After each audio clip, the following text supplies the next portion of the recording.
Hello friend, मैं डोली चौधरी खाना वाना में आपका स्वागत करती हूँ। आज हम बनाने वाले हैं बाजरे की रोटी। बाजरे की रोटी ठंडी के मौसम में बहुत अच्छी लगती है। आप इसे पालक के साग, मेथी का साग, किसी के भी साथ इसे बाजरे की रोटी को खा सकते हैं। अगर आपको मेरी रेसिपी ये पसंद आए तो प्लीज़ मेरे चैनल को शेयर करें, लाइक करें और सब्सक्राइब करना ना भूलें। तो चलिए स्टार्ट करते हैं बाजरे की रोटी बनाना। आज बाजरे की रोटी बनाने के लिए हमें चाहिए बाजरे का आटा।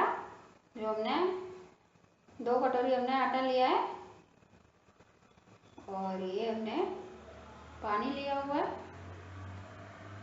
और आटे में पानी डालते हैं।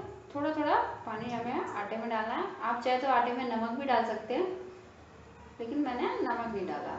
और आटे को एकदम सॉफ्ट गूंद लेना है। टाइट आटा नहीं होना चाहिए, एकदम सॉफ्ट आटा होना चाहिए। टाइट आटा होगा तो हमारी रोटियां टूट जाएंगी, रोटियां बनेंगी नहीं प्रॉपर। तो इस तरह से हथेली से हमें आटे को एकदम सॉफ्ट कर लेना है। हथेली से दबाते दबाते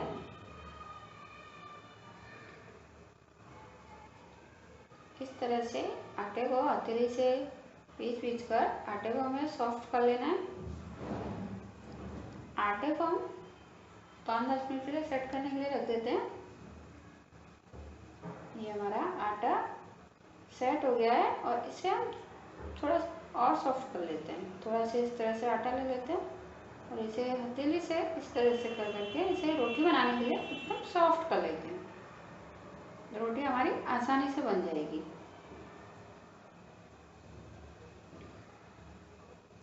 ये हमने बॉल के बराबर हमने आटा ले लिया है और इस तरह से इसका बॉल राउंड कर लेते हैं। लोई आप बड़ी छोटी जैसा आप चाहें उस तरह की आप बना सकते हैं। तो ये रोटी हम इस तरह से उंगलियों से बढ़ाएंगे। ये हम हाथ के ऊपर रख लेते हैं, थोड़ा सा पानी ले लेते हैं। तो दोनों हाथों पर हम पानी लगा देते हैं। इस तरह से उंगलियों से और अंगूठे से दबाते हुए हमें ये रोटी बढ़ानी है। इस तरह से हम रोटी को धीरे धीरे बढ़ाते रहेंगे और हथेली से हम इसे हल्के हल्के हाथ से इसे हम बढ़ाएंगे। रोटी को रोटी बनाने में बहुत ध्यान देना पड़ता है। अगर तेज इस तरह से बढ़ाओगे तो रोटी हमारी टूट जाएगी बाजरे की और अच्छी तरह से नहीं बनेगी। तो इस तरह से ये हमें रोटी बढ़ानी है दोनों हाथों से। ये हमारी बाजरे की रोटी बनकर तैयार हो गई है। इसे हम तवे पर डाल देते हैं और तवे पर रोटी को सिकने देते हैं।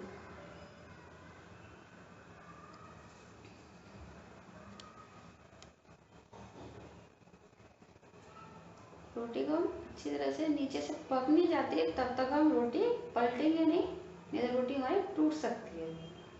तो उसे हम सिकने देते हैं। थोड़ा ऊपर हल्का हल्का ब्राउनी दिखने लगता तब तक। ये हमने दूसरी रोटी लोई भी बना ली है। इस तरह से ये हमारी दूसरी लोई बन गई है।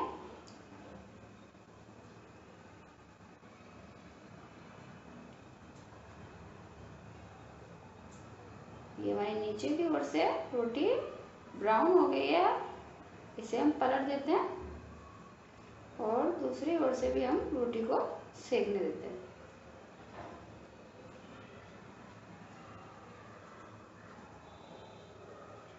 नीचे की ओर से रोटी सेकनी जाती है तब तक हम रोटी को घुमाते रहेंगे।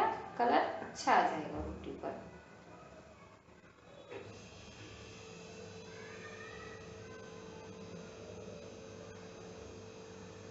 इस तरह से दबाते रहेंगे रोटी को हल्के हल्के हाथ से। रोटी हमारी सिक जाएगी और रोटी को पलट देते हैं और दूसरी ओर से भी रोटी को हम सिकने देते हैं। इस तरह से किनारे पर हम दबाते रहेंगे। रोटी हमारी नीचे की ओर से सिक जाएगी चारों तरफ। और हमारी रोटी फूल भी गई है। देखो इस तरह से किनारे से हम रोटी को दबाएंगे, इसे हम पलट देते हैं। अच्छी तरह से इसे रोटी को थोड़ी कड़क सेक लेते हैं, न ज़्यादा कड़क न नरम, तब थोड़ा टेस्ट आ जाएगा। हमारी रोटी सीख कर तैयार हो गई है। इसे हमने प्लेट में रख लिया है। इसी तरह से दूसरी रोटी भी बना लेते हैं। ये हमने लोई ली हुई है और इसे हम इस तरह से उंगली से बढ़ाएंगे और धीरे धीरे हमें ये उंगली से रोटी बढ़ानी है और इस तरह से हथेली से दबाते हुए हमें ये रोटी इस तरह से कर लेनी है। हथेली से दोनों हाथों से हम इसे दबाते रहेंगे और इसे बढ़ाते रहेंगे। हमारी रोटी बढ़ गई है और तवे पे इसे डाल देते हैं और नीचे की ओर से सिकने देते हैं। इसे हम पलट देते हैं, दूसरी ओर से भी हम सिकने देते हैं। रोटी हम ध्यान रखें, रोटी हमें जल्दी नहीं पलटनी है। अगर रोटी कच्ची होगी तो टूट सकती है रोटी, इसलिए थोड़ा सा नीचे से पक जाए तभी हम रोटी को पलटेंगे। बाजरे की रोटी बनाने में बहुत ध्यान देना पड़ता है। ये हमारी चारों तरफ से रोटी सिक रही है। इस तरह से दबाते रहेंगे, रोटी को सेक लेना है अच्छी तरह से। रोटी का कलर आना चाहिए। ये हमारी रोटी सिक कर तैयार हो गई है। इसे हम प्लेट में रख लेते हैं और रोटी पर हम घी लगा लेते हैं। घी से रोटी पर घी लगा के रोटी का स्वाद और बढ़ जाता है। तो इस तरह से हमने रोटी पर घी लगा लिया है। ये हमारी बाजरे की रोटी, किसी के भी साथ बाजरे की रोटी को खा सकते हैं। तो ये हमारी बाजरे की रोटी बनकर तैयार हो गई है। अगर आपको मेरी रेसिपी पसंद आई हो तो प्लीज़ मेरे चैनल को शेयर करें, लाइक करें और सब्सक्राइब करना ना भूलें। अब हम मिलते हैं नेक्स्ट वीडियो के साथ। Thank you.